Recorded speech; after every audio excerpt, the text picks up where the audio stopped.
Proper, isotopes हो गया। अब आता है आपका क्या दूसरा, आइसोबार।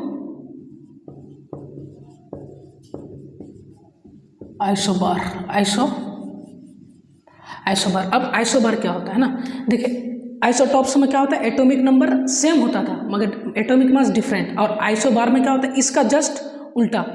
आइसोबार में क्या होगा, एटॉमिक मास सेम होगा मगर एटॉमिक नंबर क्या होगा, डिफरेंट होगा। इसको क्या बोलेंगे हम लोग, आइसोबार, है ना। डेफिनेशन लिख लीजिए इसका, एलिमेंट हैविंग सेम एटॉमिक मास को किससे डिनोटेट करते हैं हम लोग, ए से, है ना। साथ में टर्म को लिखना है, the element having same atomic mass but different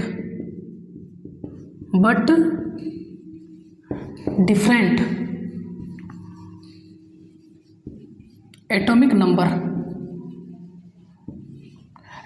को किससे लिखते हैं हम लोग, Z बराबर E बराबर P, है ना। Z बराबर E बराबर P, देखिए जब एटम न्यूट्रल रहता है तो उसको Z बराबर E बराबर, छोड़िए इसको हटाइए, है ना, कंफ्यूज नहीं करना। एटॉमिक नंबर को क्या बोला जाता है आपका, Z बराबर E बराबर P, है ना। The element having same atomic mass but different atomic number are called isobar, है ना। इसी को क्या बोला जाता है आपका, आइसोबार। अब एग्जाम्पल, है ना, इसमें क्या बोला, एलिमेंट सेम एटॉमिक नंबर, अब देखिए डिफरेंट एटॉमिक, है ना, सेम, है ना, हैविंग सेम एटॉमिक मास डिफरेंट एटॉमिक नंबर, इसी को क्या बोला जाता है आपका, आइसोबार। अब ये चीज़ तो समझ में आ गया कि सर जिसका एटॉमिक मास सेम होगा बट एटॉमिक नंबर डिफरेंट होगा, उसको हम लोग बोलेंगे आइसोबार। अब इसको एग्जाम्पल से कैसे समझेंगे, देखिए इसका एग्जाम्पल, ठीक है। जैसे अगर हम आर्गन एंड कैल्शियम की अगर बात करें, ठीक है, आर्गन का एटॉमिक नंबर कितना होता है, 18, कैल्शियम का एटॉमिक नंबर कितना होता है, 20, आर्गन का एटॉमिक मास कितना होता है आपका, 40, कैल्शियम का एटॉमिक मास कितना होता है, 40। आपका जो है ना एलिमेंट का एटॉमिक नंबर, एटॉमिक मास तो पता रहना ही चाहिए, है ना। कम से कम नॉर्मली स्टूडेंट को एक से लेकर, हाइड्रोजन से लेकर जिंक तक, 1 से लेकर 30 एलिमेंट तक का एटॉमिक नंबर और एटॉमिक मास अच्छे से पता होना चाहिए।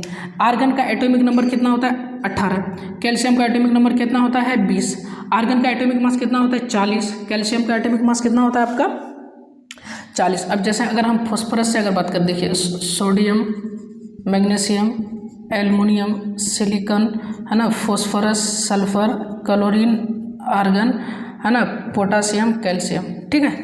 अब देखिए इसका एटॉमिक नंबर किसको लिखते हैं, जेड से लिखते हैं। इसका एटॉमिक नंबर 11, इसका 12, इसका 13, इसका 14, इसका कितना 15, इसका 16, इसका 17, इसका 18, इसका 19 और इसका 20।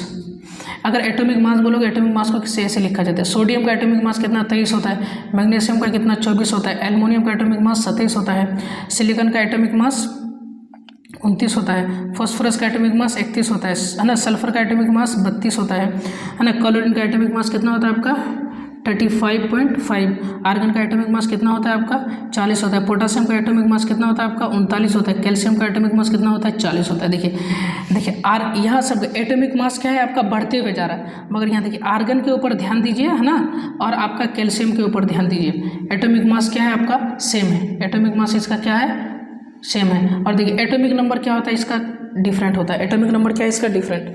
तो वही चीज़ बोल रहा है क्या, आइसोबार में, आइसोबार किसे कहते हैं, जिसका एटॉमिक मास समान होता है लेकिन एटॉमिक नंबर डिफरेंट होता है, उसी को क्या बोला जाता है आपका आइसोबार। अब देखिए इसका यहाँ नीचे में एटॉमिक नंबर रहता है, एटॉमिक नंबर क्या है आपका डिफरेंट है।